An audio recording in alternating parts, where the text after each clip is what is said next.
Good morning, everyone. All right. All right. My name is Emily Glenn, and I'm currently serving as a member of the Alum Service Corps, actually here at Smet Jesuit High School. I'm currently working as a biology instructor and assistant rugby coach, among other things. I'm alum of both Regis Jesuit High School Girls Division and Regis University in Denver, Colorado.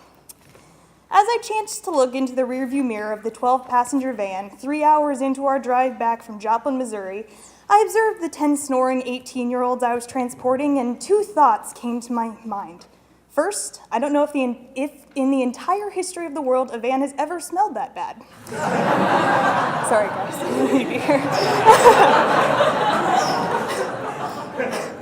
And second, I have never known a love like this.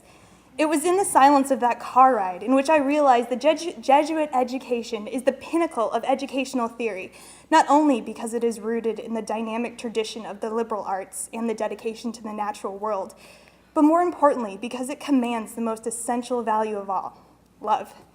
God is love, and therefore we are to be love. And I can tell you, sitting here today as the 21st cohort of the Alum Service Corps, it has been our job to love, and love we have.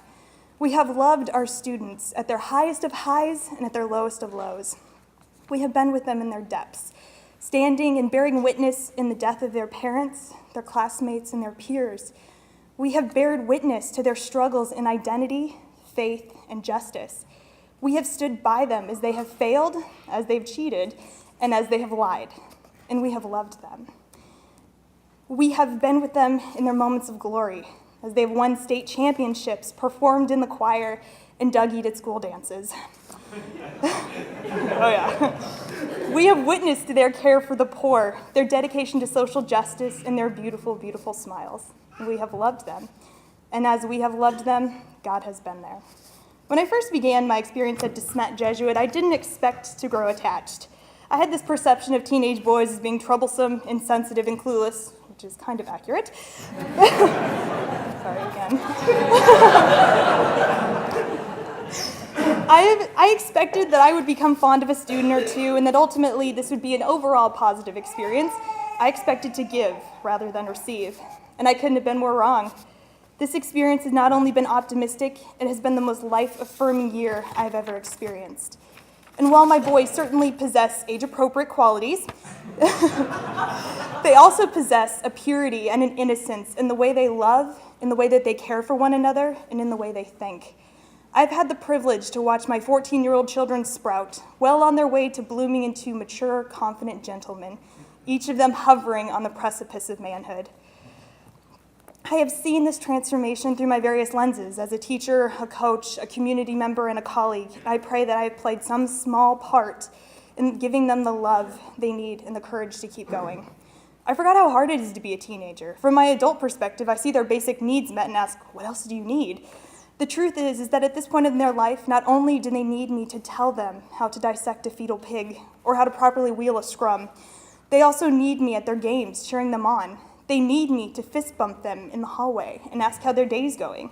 They need me to listen completely to their troubles at home. They need me to love them, and I cannot help but loving them completely and entirely. But most surprisingly, they loved me right back. So when I think about what the Alum Service Corps has done for me, first and foremost, it has taught me how to love vulnerably and completely.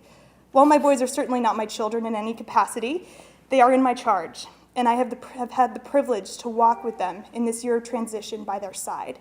Along the way, attempting to point out some cool trees and maybe some of the disguised rocks that lay in wake. And whether I like to admit it or not, it has not all been rosy. There are some kids that don't like me and probably never will. But that doesn't stop me from trying to continue to be vulnerable and accessible guide along their path, praying that I will never miss an opportunity to love them.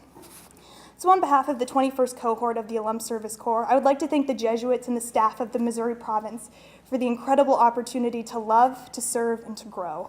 While I know we have given these communities our time, our intention, and our talent, we have received so much more. Thank you.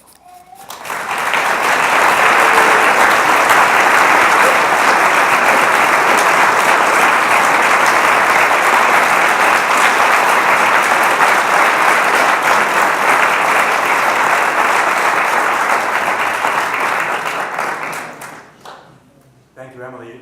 You can expect many more fist bumps. I'd like to introduce Ann Osdiak, who's going to speak of her experience as a member of the Ignatian Volunteers.